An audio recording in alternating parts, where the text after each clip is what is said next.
So good afternoon and welcome to the New Capital webinar Year-End Market Review. Thank you for joining us today. I'm Catherine Barr, Director of Communications at New Capital. If you have questions during the presentation today, you can use the Q&A tool or the chat tool in the webinar menu at the bottom of your screen. We can answer any questions that come in about the content of the webinar in the Q&A session at the end of the presentation. And now I will read the regulatory disclosures. This New Capital presentation is being made available for educational purposes only and should not be used for any other purpose. The information presented does not constitute and should not be construed as an offering of advisory services or an offer to sell or solicitation to buy any securities, related financial instruments, financial services, or other services in any jurisdiction. Past investment performance is not an indication of future results. Wherever there is the potential for profit, there is also the possibility of loss. Certain information contained herein concerning economic trends and performance is based on or derived from information provided by independent third-party sources. New Capital believes that the sources from which such information have been obtained are reliable. However, we cannot guarantee the accuracy of such information and have not independently audited these sources. Okay, and next we've got just a few little reminders before I pass it over to Leonard. First of all, you should have received an email, but the 2022 annual and Q4 reports are ready and available on NCM 360. If you have not yet gotten access to NCM 360, you can use the link below to schedule a quick orientation call, access call.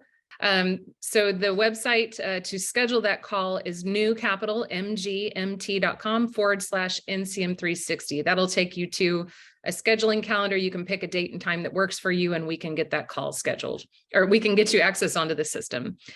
Second, Leonard's going to talk to you a bit more about the explanation of this, but we're going to be hosting another webinar on February 9th called Investments 101. He'll tell you more about the context of that, but it's going to be on February 9th. It's going to be 12 to 1:30.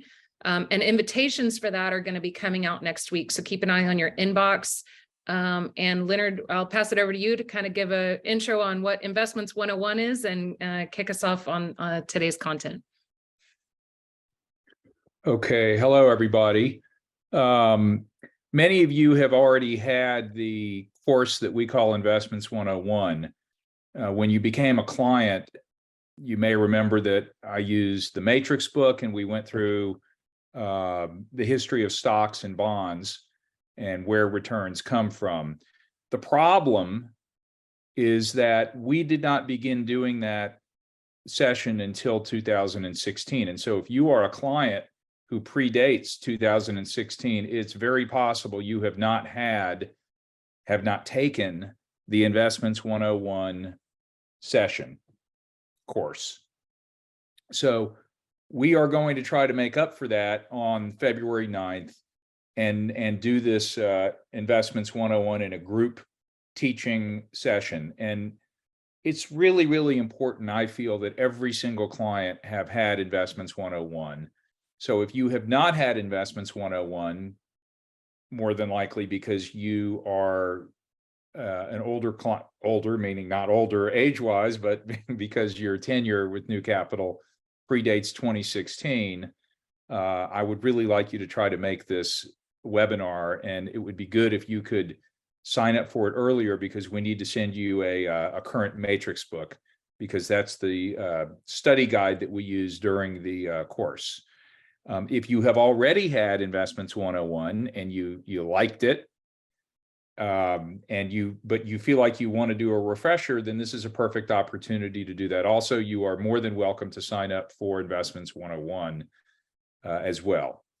So hopefully I'll see a bunch of people there on the course, and we'll look forward to having you then. All right.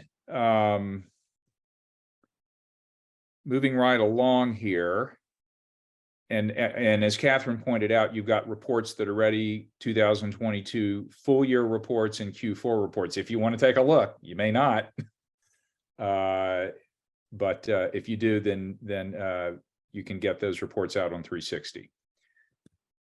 Okay, we'll start out the presentation today talking about stocks. So this is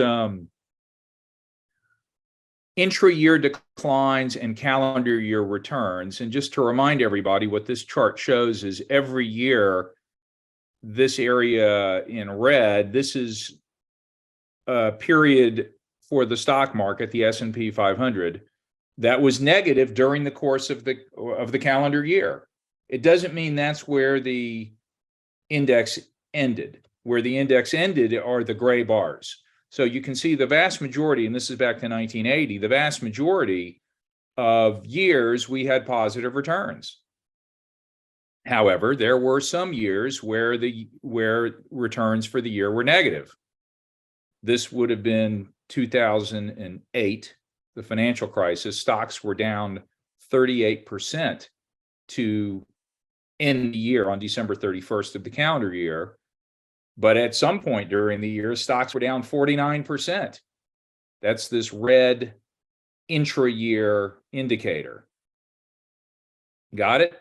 So in this year, this is 1987, stocks ended up 2% for the year on December 31st of 1987. But at some point, probably back in October of 1987, you may remember there was a Black Friday crash, I think it was Friday. Stocks were down 34%. So last year, here we go. This is 2022. Stocks ended the year down 19%. US stocks ended down. And I'm sorry for the cough, everybody. I had COVID and got over it the other day. You're going to have to bear with my lingering cough.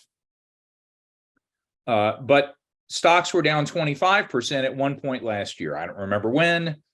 The low point for the year was hit, but it was down 25%. Stocks ended 19%. So that's the picture. And so last year was, what word should we use? Not common. You can see that most commonly we get positive returns in the stock market, and the statistics on that are every 3 out of 4 years dating back to the 1920s. So not common, but not unusual either, right? We had a negative year. This would have been around 2018 or so, 15, 16, 17, 18, 2018. Right, would have been negative, the most recent year prior to last year. And then you had to go back to 2008 in the financial crisis. Here were 3 years in a row when the stock market was negative: 2000, 2001, and 2002. 3 years in a row with increasing lower returns. Look at that. That was not very much fun. So we'll see what this year brings. We're up slightly year to date. Here's the S&P 500 dating back to 1996, and you can see this is the most recent, and there it is, the 19% fall off from 2022. But you know, this was 2020, March of 2020 during the pandemic, and you saw this very, very long bull market that began in 2008 and went all the way into the pandemic of March of 2020 before the market fell off. Then we had this climb up to here coming out of the pandemic, and then a down 19%. So it happens, and it's healthy.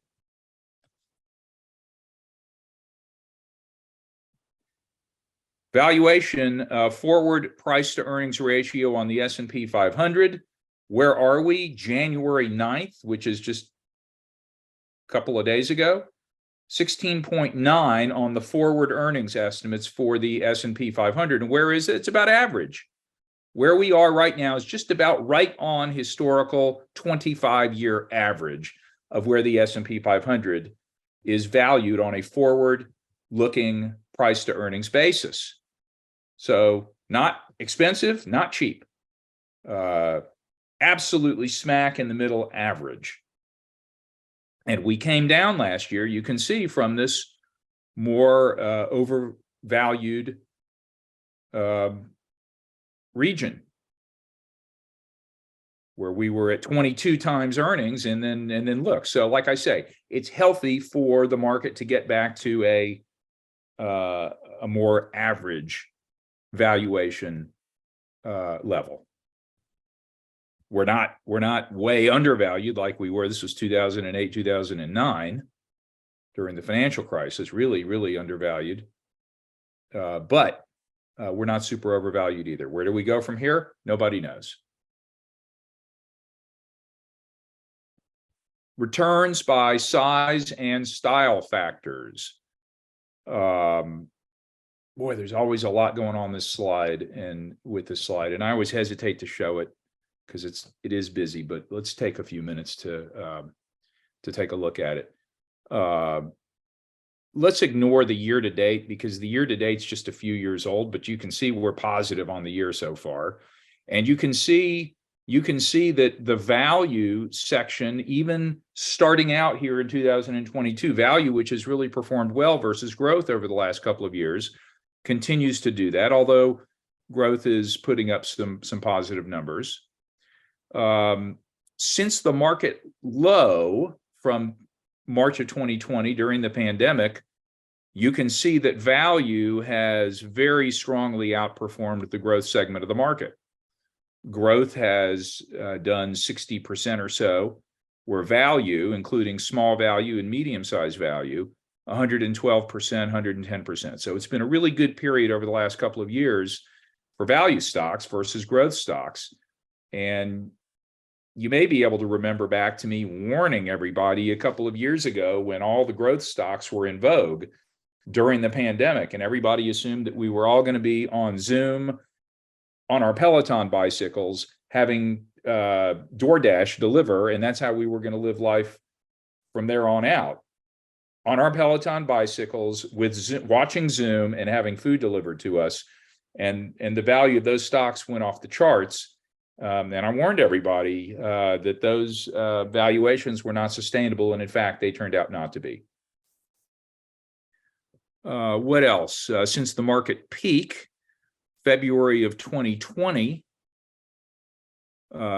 you can see that value has, and this is annualized. So these are annualized figures. These are cumulative figures.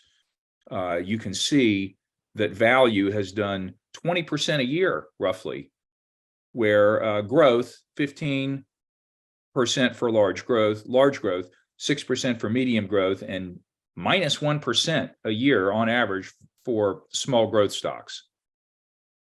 And right here, you can see this is where we are versus 20-year historical averages. Pretty much right on. Large growth still a little bit overvalued, but things are pretty much at historical average right now after 2022 and the decrease in values last year. Consumer confidence in the stock market. We're right here. So consumer confidence is low. I never know really how to judge consumer confidence, but what this is generally showing is that when we've hit lows in consumer confidence, the ensuing 12-month returns on the S&P 500 have been pretty dang good. So in February of 1975, consumer confidence hit a low under 60. And during the ensuing 12 months, the S&P 500 did 22% positive returns. And you can see that the converse is the case also, that when you hit a high in consumer markets, you tend to get much lower, more muted returns. Doesn't necessarily mean negative, but here in August of 1972, a high in consumer confidence, the S&P 500 did minus 6.2% in the ensuing 12 months. And you can just see minus 6.2, 1.2, 13.5, not too bad after this high in consumer confidence was hit, minus 2%. Very, very much more muted returns for the S&P 500 than these periods when a low was hit in consumer confidence. Up 22, up 20, up 29%, up 32%, up 14, up 22. up 15.4, up 43.6% from the lows in the during the pandemic. And here we are right here. Look at that. Look how low consumer confidence is right now. Probably brought on by the high inflation that we've had recently. And I'll touch on inflation in a little bit.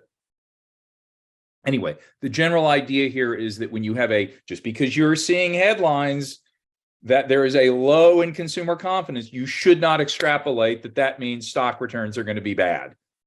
Do not equate those two things. In fact, they tend to be inversely correlated. The lower consumer confidence is, and the lower consumer confidence hits, the more likely it is that we're going to see positive returns in the stock market. So don't equate those two things. All right, let's switch over to the bond side of things. And by the way, I prepared about 15 slides today. I didn't want to do a slide tsunami on you like I sometimes do. I appreciate you giving me your hour during lunchtime today. So I've just done a few slides today to hopefully get everybody centered and then on their way. This looks similar to the intra-year and annual returns that I showed you just a minute ago for stocks. This is for bonds. And when I tell you it was a humdinger of a year for bonds last year, take a look. We have really no precedent for bond returns dating back to 1976 for what we experienced last year. You can see that that every year we may have had some amount of negative returns in bonds, -5% and -7%. And this is where the year ended up for bonds, right? So in 2001, bonds, and when I say bonds, this is the Bloomberg US aggregate. So this is the S&P 500, if you will, of the bond market. It's a collection of treasuries and corporate bonds and agency bonds, mortgage bonds. So this is the most widely watched bond index in the United States, and it's a diversified collection of bonds. And so in 2001, you can see that bonds were up 8% on the year, but at some point during the year, they were down 4%. Well, last year, bonds ended the year, bonds in the form of this aggregate index, ended down 13%. And at one point during the year, the bond index was down 17%. And you can just see, your eye sweeps along the x-axis here, and we very rarely get negative returns in bonds. Only 3 times before it, -3% here in 1994, down 1% in 1999, another time here. So what was it? 1, 2, 3, 4 times in that entire history, going back to 1976, did we actually have calendar year negative returns for bonds, and very modestly so, -2, -2, -3, whammo, down, bonds down 13%. And so 2022, as everybody knows, was a big year for repricing interest rates and therefore bond prices. Where does that bring us to? These are fixed income yields of all sorts of different bonds. U.S. Treasuries, and so the 10-year median yield, is the pink line, and you can see the 10-year median yield for U.S. Treasuries, this bar, 1.5%. And where is the current yield for U.S. Treasuries? 3.9%.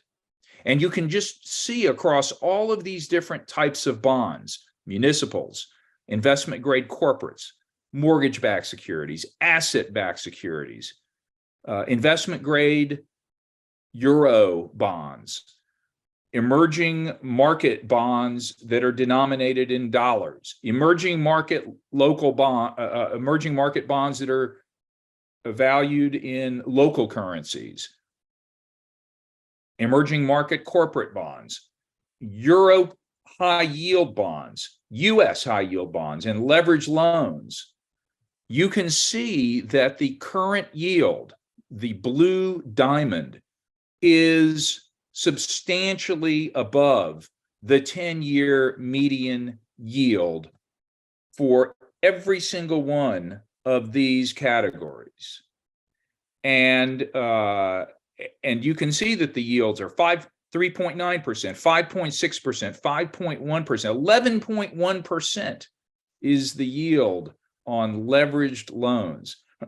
So interest is available again to us as bondholders. It took the pain of 2022 to get there, but look what is now available to be paid to you as a bondholder. And not only are these current yields well above the 10-year median, well above this pink median line, but they're near the upper range. This is the 10-year range. This whole gray bar is showing you what is the range of our experience for yields for these types of bonds over the last decade. And you can see that the current yield is near the upper bounds. And so it's not a bad time for us to be bondholders after 2022. And you should be seeing in your statements that you're getting from Fidelity that you're getting paid some nice hunks of interest again. And I like that. I hope you like that too. And so we're doing a lot of work in the fixed income area and making sure that you're getting paid interest on your money now that there is interest to be earned on your money. Okay, next chart, next slide. The Treasury yield curve. This is a graph showing you the x-axis is 3 months, 1 year, 2 years, all the way out to 30 years. So these are the maturities on Treasury bonds, the famous yield curve. And this line, the brown one, is the yield curve as it was a year ago, December 31st of 2021. Right, we're now on January the 12th of 2023, but really it's a year from this date, right? Here is January 9th of just a few days ago, and you can see how much higher interest rates have risen from a year ago, December 31st of 2021. And so, I mean, this is an interesting chart anywhere you pick along the maturity curve here, right? You can see at the 10-year, 1.52% was the interest rate on the 10-year Treasury bond in December 31st of 2021. And where are we? 3.53%, 2% higher than the 1.52% available a year ago. And look how interesting it is along the short end of the curve, right? This spread, what we call a spread, the spread between a year ago and now is pretty steady between the 30-year and, you know, let's call it even around the 5-year. Pretty steady, equal spread. But look what happens in the spread between a year ago on the 3-month or the 1 year or the 2-year and now. We are now getting paid 4.8%, 4.6%, 4.1% on 1 year, 2 year, 6-month Treasury bonds. And so we're actually getting paid higher interest on a shorter term Treasury bond than we are on a longer term Treasury bond now. And you may have seen a lot of trading that JC and I have done in your accounts over the last few months. We've been trading to take advantage of that, to get you some of this higher interest on short-term treasuries. And we're going to continue to make those trades as long as this is available to us. So very, very interesting situation in the yield curve. And this is what's known as an inverted yield curve, where shorter-term rates are higher than longer-term rates. And there is some possibility that this indicates a recession ahead. We may get a recession. We don't know. But for right now, at least, this is not the usual situation. Usually we see higher interest rates much farther out. That makes sense. If you're going to loan to somebody for 30 years, you would expect to see higher interest rates than if you're going to loan to them for 30 days. But right now, that's not the case. You get paid more to loan to the government for 30 days and 60 days and 6 months and 1 year than you do for lending to the government over 10 years, 20 years, and 30 years. Interesting situation in the yield curve right now. Cash accounts, you can see, so this is what did cash accounts pay versus inflation. Back in the 1980s, we had high inflation, but we also had high short-term interest rates that were being paid on cash accounts. Maybe you can remember, I can remember because I was a kid and I had a passbook savings, and I would go to the savings and loan with my passbook, and I would get 10% interest on my money. And you can see that right here, this gray bar. And then something started to happen in the decades since where certain forms of inflation, look, this is education inflation. Look how much higher education inflation ran. It's fallen lately, not nearly the huge increases in the 1990s and 2000s. But other forms of inflation, and blue is the headline inflation. So in the 1990s, you earned more on your interest than we had in inflation. And the same thing in the 2000s. And then because of the drop in short-term interest rates and the drop in cash account interest rates, as you well know, we had higher inflation in the 2010s than you got paid on your cash. And that has really accelerated here in the 2020s, where this blue, this sky blue, 4.9% inflation versus what you have been paid so far in the 2020s, although that has changed. As I just indicated, you're now getting paid closer to 4% on your money.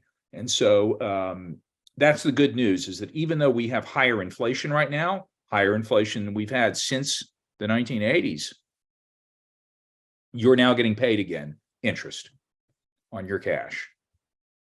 Okay, moving on to the economy section, inflation. You may have seen the headlines this morning that inflation has moderated yet again. It's now running at 6.5% year over year. We're still not back to the 3% historical or the target that the Fed has for inflation, but you can see here that it looks like inflation peaked. So this is headline inflation up here, and you can see all this red that occurred in 2022. And let's just go month by month. And you can see that inflation was rising. In January of last year, 7.5%, and then in February, 7.9% headline inflation. And core inflation. Headline inflation, 8.6% in March of last year. It fell in April, 8.2%, and then it picked up again, 8.5% in May, 9% in June, and for all we can tell, this was the peak. June of 2022. July headline inflation, 8.5%, August, 8.2%, September, 8.2%, 7.8% in October, 7.1% in November, and as we now know from this morning's government release, 6.5%. So the JP Morgan slides here don't have that 6.5, but you can see that all these different areas of inflation, food and core goods and apparel and used cars, all these are a breakdown of inflation. You can even see energy, gasoline and electricity, which was running so high in March of last year after Russia invaded Ukraine. You can see that actually the picture for gasoline and electricity and even natural gas has been much greener over the second half of the year. By the way, I want to make sure I point this out. Even though stocks were negative last year, remember, minus 19%, they actually were positive in the second half of the year. So all the damage was done last year in the first half of the year. Stocks actually had positive returns. from the middle of last year to the end of last year. So a lot of people don't think about that, but we actually had a positive stock market experience from the middle of last year to the end. Anyway, the inflation picture, the picture here is things are looking better than they were certainly last year. Interest rates and inflation. Well, here you can see the dark blue is the nominal interest rate, the rate before inflation, and you can see how low it hit after declining from this huge 15.84% number in September 30th, the high water mark in really probably my lifetime, no question. I was born here in 1965, and you see interest rates rose and rose and rose and rose, and then they peaked right here in 1980, and then they fell ever since. We had some intermediate peaks, but we really had not seen any sort of substantial rise in interest rates until last year. And there it is. There's this jump up from on the 10-year Treasury bond, 1.5% or even less, 0.5%, up to 3.52%. However, because inflation is still running at 6%, real yields are negative. The nominal yield minus the inflation rate is the real yield. And right now, we've still got negative real yields, right? Meaning you're not earning, even at a much higher interest rate on the 10-year Treasury bond, we are still not earning a positive real yield. It's been a while since we've seen really strongly positive real yields, back to 2009 or so. Since that time, you can see that inflation has actually been running higher than the nominal 10-year Treasury bond interest rate. And we're still there, although we've seen a rise recently in real yields, but we're still under zero. So the idea is that you are still losing money even at the higher nominal interest rates unless inflation moderates. So this is why the Fed's eyes are on inflation right now, very, very strongly. Recession determinants. We hear a lot about recession. Do we have a recession that is ahead of us? Well, we don't know. Here are things that help define what a recession is. What does real consumer spending look like? And what does industrial production look like? And what do non-farm payrolls look like?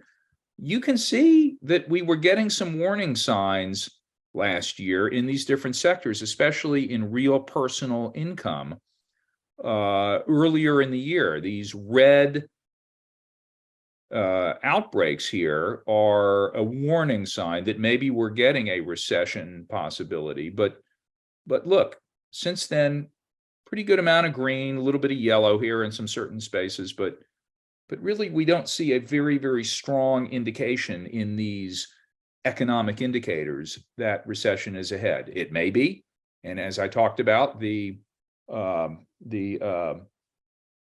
Treasury yield curve is negatively inverted, and so that could be an indicator. But we don't know for sure. And by the way, if there is a recession out ahead, it's already in the stock market, it's already in the prices, and it's already in the bond market.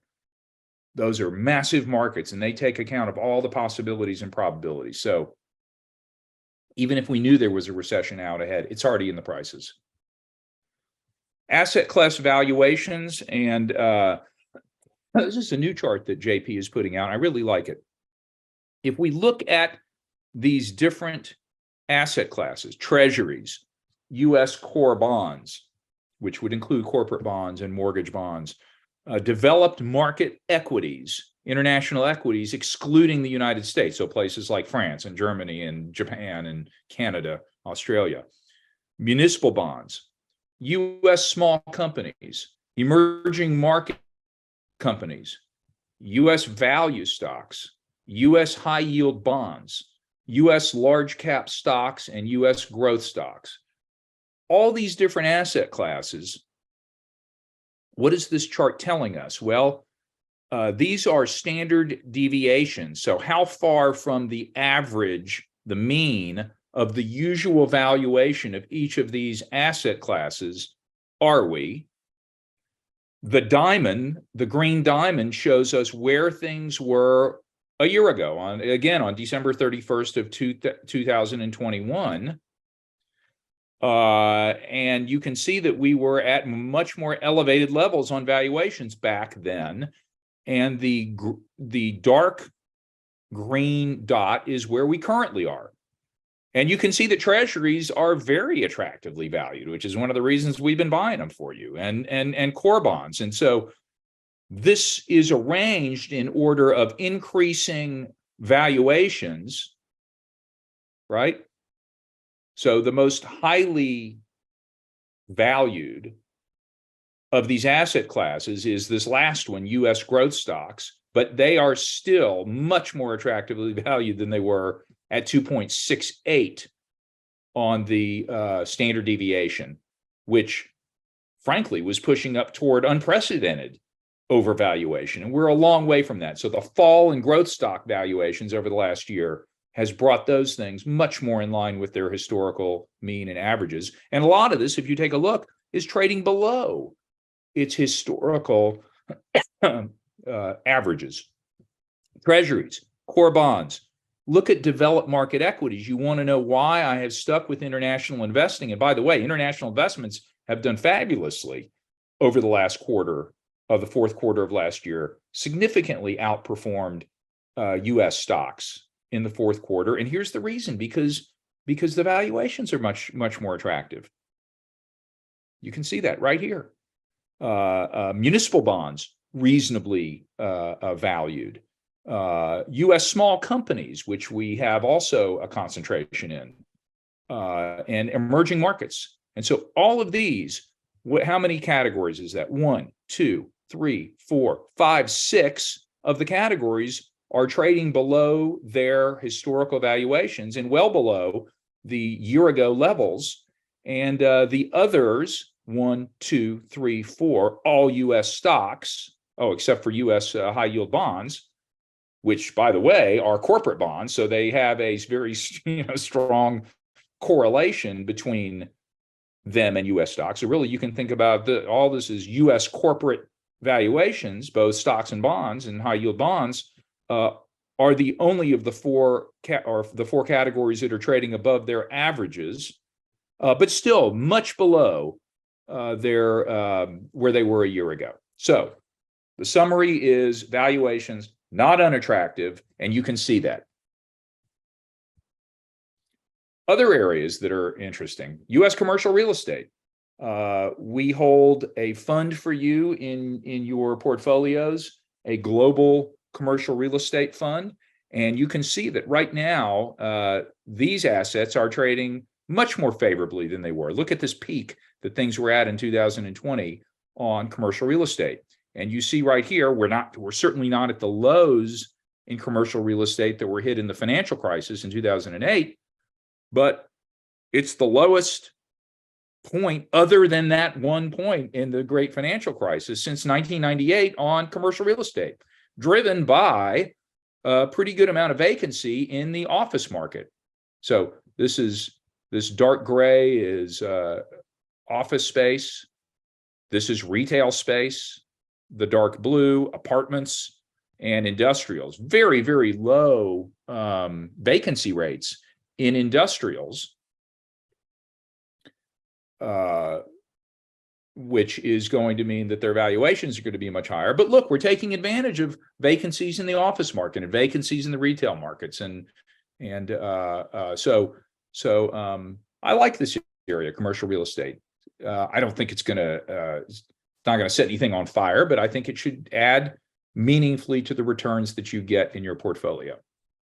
Okay, those are all my slides. I wanted to make it kind of a quick one today. Let me turn it over to see if there are any questions that we have. Let me turn it over to Catherine. Sure. Yeah, we had Do I need to stop sharing, Catherine? No, I would go ahead and just leave your screen on. That's fine. You may need to reference another slide. We'll see. Okay, so one question that came in, it just says define headline inflation. I'm not sure if that was related to a specific slide. Okay, so headline inflation is the inflation that is published by the government for the purposes of announcing it through the press. There are all sorts of different there are all sorts of different there are all sorts of different definitions of inflation. And in fact, there was a big article in the Wall Street Journal yesterday that so-called core inflation, which tends to exclude energy and food prices, that no longer suffices, and that experts in inflation are now looking at something called super core inflation, which also looks at services, inflation in services, and other areas like that. So headline inflation includes food, energy, and all the subcomponents. That's what headline inflation is. It's got everything in it. And so rather than stripping out food, energy, and maybe some other components as well, it includes all of those things. So it's kind of like everything inflation. Hope that's helpful. And so you have to be careful when what you're using. You have to be careful what metric you pick when you're talking about inflation, because you can go wrong if you are using a measure of inflation that's not applicable for your purposes. Okay, sorry, Catherine. No worries. Okay. Next question is, what impact will affect our portfolio with the Republican dysfunction in Congress with inflation and possible recession? I don't know. I don't know the impact on portfolios. I think maybe the biggest concern that's out there is this this debt ceiling fight, which could impact, I guess, Treasury prices. Will it? I don't know. I don't expect that we're going to see a whole lot of legislation getting passed. The Republican House will have to get any legislation that it brings to the floor and passes. It'll have to get it through the Senate, and then it'll have to get it through the White House, through the president. And my guess is that they're not going to get anything passed into law. So I really don't know. I don't know what the impact is going to be. We've seen divided government, quite a few times over the last 20 years. And the market has seemed to have done okay with that sort of gridlock. So I don't know. And even whatever the market does, it's going to not be possible for me to even tie it into what's going on in Congress. I don't have any idea what impact it's going to have. But I don't think that it's going to stop us from holding our portfolios. I would say that. I don't think there's anything that's going to go on in Congress that's going to dissuade me from making investments on your behalf or concern me about that. Congress has gotten quite a bit done over the last couple of years. I think everybody needs to know that. And the markets may like there being a period of time to digest the very substantial spending that has been passed by Congress, but in bipartisan fashion, I would add, by the way, such as the infrastructure bill. Republicans signed on to that bill, and not en masse, but quite a number. And there's enthusiasm by Republicans for infrastructure spending, not all of it, but a good amount of it. And it may be that the market's going to like the government catching its breath, so to speak, after the large amount of spending that was done during the pandemic and infrastructure spending and so on. Market may not even blink. So those are my thoughts. Okay, and there's no other questions at this time. If you have anything, type quickly and let us know if you've got any questions. Going once for a question? Going twice? Nothing yet. Wow. Any questions come up after the webinar, of course, send us an email and we'll get that answered for you. It's short and sweet today.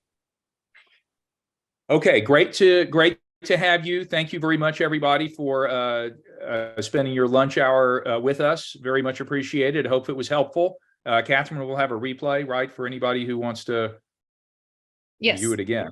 Yes, it'll be on the journal and on the website. And again, please, if you can and need to do Investments 101, please sign up for it for February the 9th, right? Yes, 9th. February 9th. And as a reminder, the invitation for that is not out yet. It will be out next week. So we wanted to finish this webinar, and invitations for the next one will be out next week. So just keep an eye on your inbox, and we'll look forward to having you join us. Yep. One other thing. Tax returns, Fidelity will be issuing their usual 1099s. And so be on the lookout for that. If you need any help getting your tax forms from Fidelity or Interactive, any of the other custodians, please let us know. We'll be happy to help you. Otherwise, you can log in to fidelity.com and get those things. But we'll be happy to help if you're not able to find them. Absolutely. Catherine, thank you very much. My pleasure. Thank you. Thank you for the presentation, and thank you everyone for joining us today. We'll talk to you soon.